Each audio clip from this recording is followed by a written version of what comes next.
하나님의 말씀 봅니다. 하나님의 말씀은 누가복음 22장 28절에서 34절에 이르는 말씀을 교독합니다.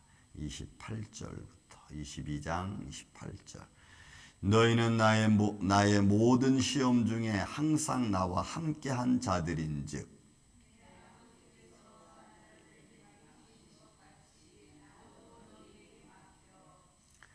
너희로 내 나라에 있어 내 상에서 먹고 마시며 또한 보좌에 앉아 이스라엘의 12지파를 다스리게 하려 하노라.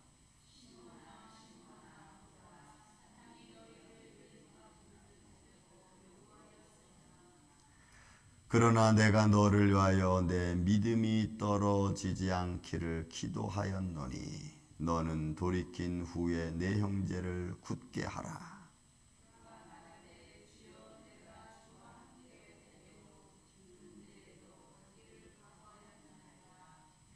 이르시되 베드로야 내가 내게 말하노니 오늘 닭 울기 전에 내가 3번 나를 모른다고 부인하리라 하시니라. 아멘. 자, 제자들 중에 누가 크냐라고 하는 질문 속에서 예수님께서 섬기는 자의 모습으로 가진 자의 모습을 말씀하시고 나서 그리고 느닷없이 이제 제자들에 대한 이야기를 시험에 든 이야기를 합니다. 자, 여러분 예수님이 주님의 자신의 사역을 누구에게 맡길 것 같습니까? 여러분들이 만약에 가르치는 자의 위치에 있다면 여러분들이 그 가르침을 받은 자들 중에 어떤 일을 또 누구를 여러분들이 하던 사역을 그대로 맡길 것 같습니까?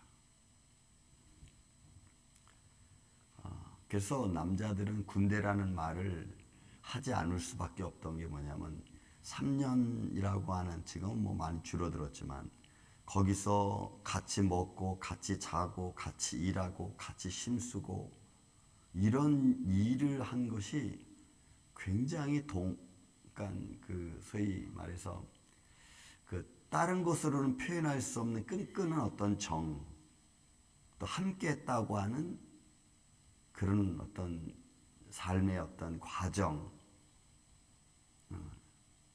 이런 모습이 사실은 굉장히 중요한 겁니다. 동지애라고 하는 또 같이 어떤 과정을 거쳐갔다고 하는 것은 다른 것하고는 좀 다른 의미가 있죠.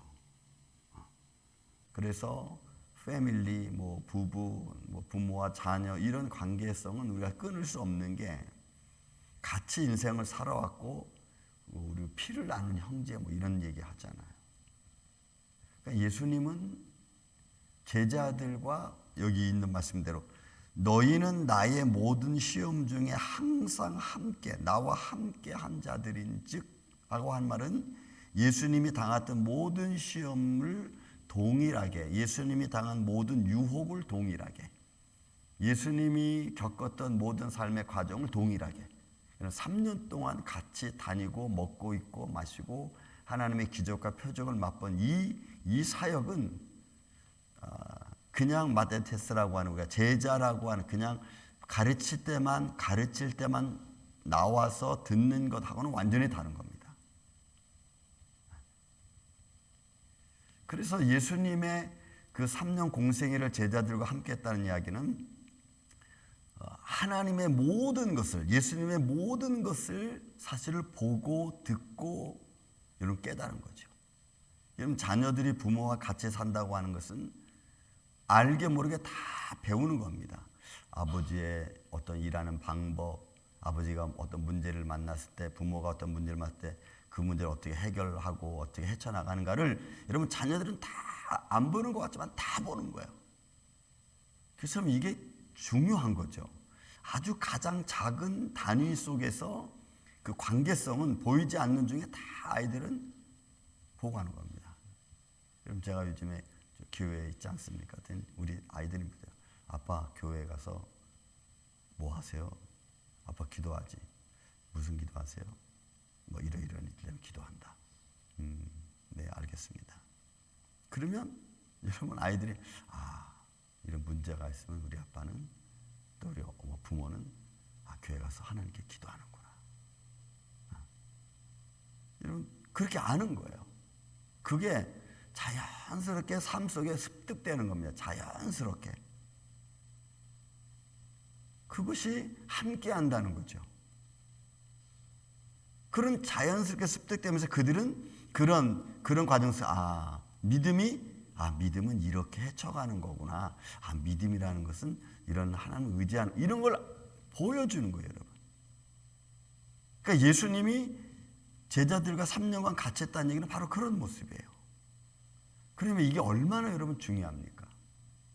그러니까 여러분들의 역량은 지금까지 살아왔던 모든 것들이 사실은 자녀들은 다 알고 있는 거예요. 이럴 때는 엄마가 어떻게 하고 아빠가 어떻게 하고 이럴 때는 어떻게 하고 이렇게 어떻게 하고 이러면 다 아는 거예요. 모르는 것 같지만 근데 그것이 삶 속에 그들의 삶 속에 어떻게 이제 비춰졌느냐에 따라 그들의 성격, 그들의 생활이 여러분 달라질 수 있는 겁니다. 근데 여러분 이런 것들을 어느 한날 한꺼번에 바꿀 수 있겠습니까? 아니요. 바꿀 수 없어요. 그거는 그렇게 인상을 받은 자녀들이 그런 인상이 이거 내가 잘못 가졌구나라고 하는 삶이 여러분들로부터 다시 보여줘야지 자녀들이 내가 그동안 잘못 생각하고 있었네. 우리 아빠 엄마 이거 잘못 생각하고 있었네. 이거를 바뀌지 않는 한 여러분 그의 삶은 바뀌지 않아요. 그러니까 여러분 이게 얼마나 무섭고 때로는 두렵고 중요한가를 우리는 사실은 알게 되는 거죠. 그 예수님 보세요. 너희는 나의 모든 시험 중에 항상 나와 함께 한 자들인 즉 내 아버지께서 나라를 내게 맡기신 것 같이 나도 너에게 맡기는 거예요. 아버지가 내게 맡긴 거, 여러분 이 맡기다는 단어가 너무 중요한 거예요. 디아티뎀이라고 하는 이 단어는 어떤 의미를 가지고 있냐면 언약을 세우는 것과 같은 그런 맡김이에요. 아버지가 내가 중요한 언약이 있어요. 중요한 약속이 있어요. 중요한 문제가 있어요. 그럼 그거를 아버지가 내게 맡겼습니다. 그럼 나도 그것을 내가 사랑하는 자에게 맡기는데 누구한테 맡기느냐? 나와 같이 다니면서 항상 같이 고난을 겪었던 이에게 맡기는 거예요.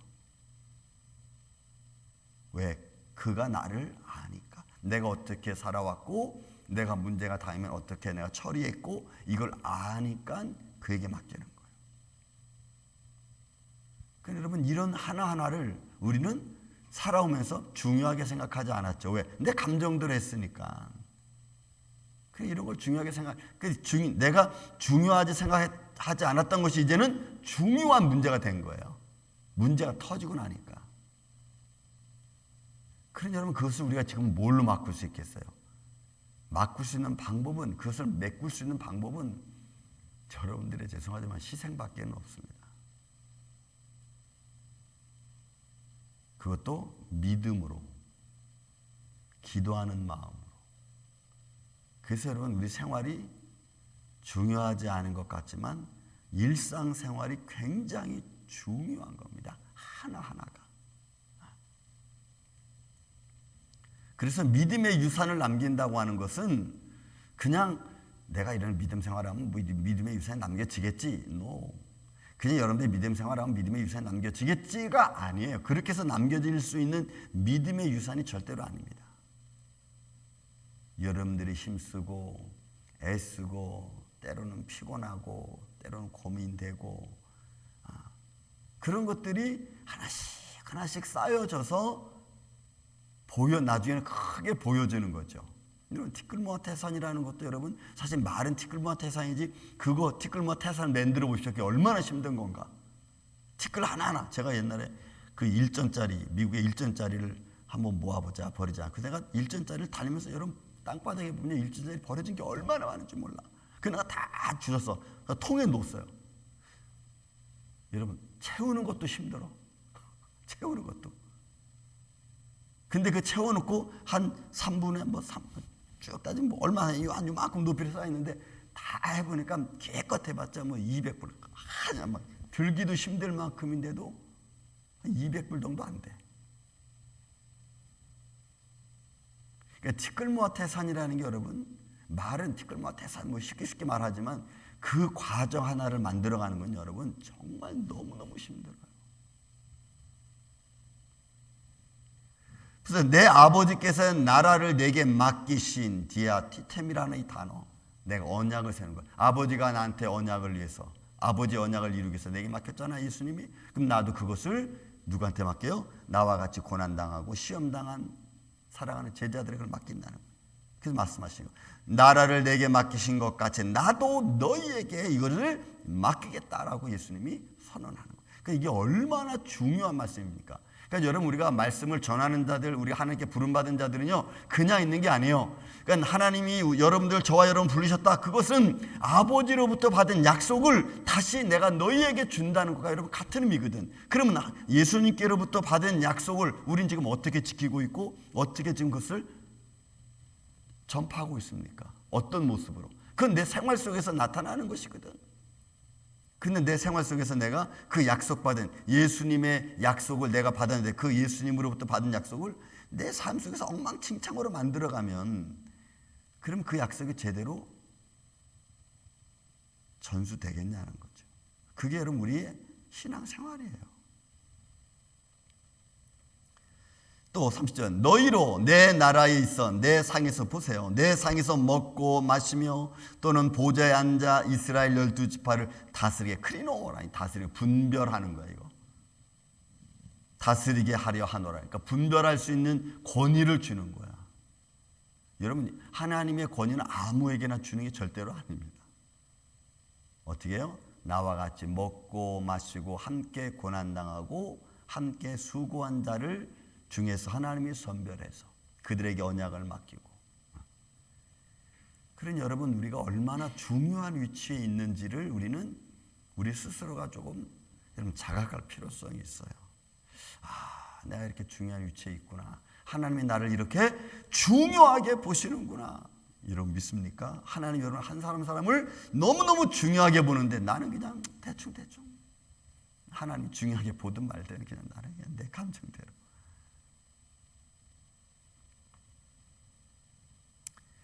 보세요, 여러분. 시몬아 보라, 사단이 너를 밀가부르듯 하려고 요구하였어. 여러분, 이 밀가부르듯 요구하였어. 여러분, 이 단어 두 개는 딱 여기서 한 번씩밖에 사용을 안 했어. 근데 이 단어가 한 번씩밖에 사용 안 되는데 얼마나 중요하냐면 이 밀가부르듯 한다는 것은 믿음에 대한 시련에 체질하는 거예요. 그래서 그렇게 체질해서 이거 완전 떨어지게 만드는 거야. 여러분, 체질해서 완전 떨어지게 만드는데 요구했어. 어떻게 보면 이거 엑스테오라고 하는 이 단어도 여러분 너무 중요해. 뭐냐면 이것도 간절히 청구하는 거야. 간절히. 그러니까 이 간절히 청구가 어떻게 하냐? 마귀가 시몬 베드로의 믿음을 완전히 떨어뜨리기 위해서 막 그렇게 한 거예요. 마치 어떻게 하냐면 욥이 시험 당할 때, 여러분, 여호와 하나님께서 시험하는 자 마귀한테 뭐라 하냐면 그는 충동자라 그랬어. 그렇게 하지 않으면 안 될 만큼 충동질하는 거예요. 그러니까 하나님이 그 마귀가 한 말을 듣지 않으면 안 될 만큼 되는 거야. 이게 이 요구가 그러는 거예요. 그러니까 시몬의 믿음을 완전히 떨어뜨리게 만드는 거예요. 그런데 여러분, 예수님 뭐라 했냐면 32절 말씀. 그러나 내가 너를 위하여 내 믿음이 떨어지지 않기 위해, 여러분, 이 떨어지지 않기 위해서 예수님께서 기도해 줬어. 이거는 이런 거예요. 우리가 시험 당하면 어떤 사람은 그 시험을 이겨서 믿음이 살아남아. 근데 어떤 사람은 시험 당하면 그 시험에서 믿음이 약해져가지고 믿음이 떨어져 버리고 아예 이런 말 있죠. 아예 난 교회 안 다녀. 아유, 교회라면 아주 진절머리가 나. 이런 사람 있죠. 이런 사람은 이거야. 완전히 믿음이 떨어진 거야. 그러니까 우리 삶 속에서 믿음의 시험이 된다 할 때 믿음이 떨어지느냐 안 떨어지느냐는 여러분이 너무너무 중요한. 왜냐하면 예수님이 그 뒤에 보면 떨어지지 않기 위해 늘 기도했다 그랬거든요. 여러분, 기도하라면 데오마이라고 하는 이 기도하진다는 말이냐면 나의 유익을 위해서 기도하는 게 아니고 다른 사람의 이익을 위해서 기도해 주는 거야. 그러니까 예수님께서 베드로를 위해서 기도해 주신 거예요. 그의 믿음이 떨어지지 않게 해서. 시험은 당해. 그가 시험을 당하지만 그 시험 때문에 믿음이 없어지지 않기를 예수님이 기도하시는 거야. 그럼 여러분, 이게 작은 일입니까? 만약에 예수님이 기도해 주지 않았으면 베드로는 시험 당하잖아요. 그죠? 보세요, 여러분. 본문에 있는 말씀대로 3번 네가 나를 부인한다 그랬잖아. 그런데 여기서 부인하면 이 상황 속에서 어떤 의미가 되냐면 베드로는 완전히 후에 막심한 처지에 놓입니다. 보세요. 뭐라고 여기 본문에 있는 말씀은 돌이킨 후에 이 돌이키다라는 말이 도덕적으로 내 양심에 충격을 받아가지고 내가 후회하는 걸 말해. 그래서 베드로가 나가서 통곡하잖아. 그 상황이 지금 도덕적으로 윤리적으로 내가 한 말에 대해서 내가 책임지지 못한 이런 자기의 어떤 부족함, 이런 것들 막 후회 막 심하게 내려와가지고 아유 나는 안 돼 하면은 가룟유다처럼 자살해 버리는 거고, 그래도 나는 안 되면서 통곡하면서 후회하면서 야 내가 이러면 안 되지, 그분이 나한테 보여준 게 얼만데 하면서 믿음이 돌이켜지면 그건 살아나는 거야. 그러니까 여러분 우리가 회개하고 믿음에 바로 서면 그 사람은 사는 건데, 뭐 회개하는 등 많은 등 하면은 여러분 안 돼, 세워질 수가 없어. 그러니까 예수님이 이 말씀을 정리하면은 이렇게죠. 내가 하나 아버지로부터 받은 약속을 내가 누구한테 줍니까? 나와 같이 고난당하고 나와 같이 시험당하고 나와 같이 함께한 자들에게 하나님이 약속을 맡겨. 그런데 그들이 살아가다 보면 시험을 당해. 근데 그 시험을 당해서 떨어지고 무너지고 또 넘어지잖아요. 그러면 그것 때문에 믿음이 완전히 떨어지지 않기 위해서 예수님이 늘 우리를 위해서 기도해 주시는 거야. 믿습니까 여러분?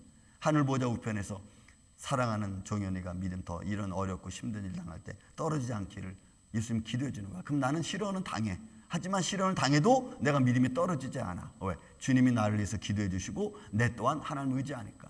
그리고 회개하잖아. 하나님 내가 부족해서도 이렇게 됐습니다. 그게 떨어지지 않는 거야. 그래서 어떻게 해요? 보세요 여러분 본문 말씀. 내가 33절 34절 말씀 보세요. 32절 말씀. 돌이킨 후에 내 형제를 굳게 하라 그랬잖아요. 예수님이 하신 말씀이야. 돌이켜서 그 다음에 내 형제를 굳게 하라. 굳세게 세워지라 말이에요. 베드로는 근데 이 말을 이해했을까요? 못해. 아직은 그런 일을 당하지 않았기 때문에. 그래서 베드로가 하는 말이 뭐예요?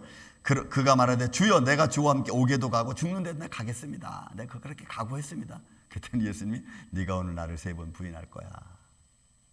그러니까 여러분 우리는 우리의 다가온 앞에 미래 어떤 시험을 당할지 몰라. 저도 그렇고 여러분도 그렇고. 그런데 그 시험에서 예수님은 내 믿음이 떨어져서 없어지지 않기를 위해서 기도하고 계시는 줄로 믿습니다. 그러니 그 안에 서 있는 저와 여러분 세상 바라보려고 하지 말고 세상 바꾸려고 하지 말고 여러분 저와 여러분 자신이 먼저 바뀌어져야만이 바뀌어지는 거예요. 힘들어도 그건 어쩔 수 없어. 여러분들이 힘들어도 어쩔 수 없어. 여러분들이 하지 않으면 안 돼요. 그거는 똑같아. 어디서든지 본인이 그런 모습을 내가 예수님과 함께 고난당하고 시험당한 것들을 내가 알고 깨닫고 도덕적으로 윤리적으로 생활적으로 많은 어려움을 당해도 내가 내 믿음이 떨어지게 딱 굳게 내가 서 있지 않으면 여러분 하나님이 저와 여러분을 쓰려고 해도 쓸 수가 없어.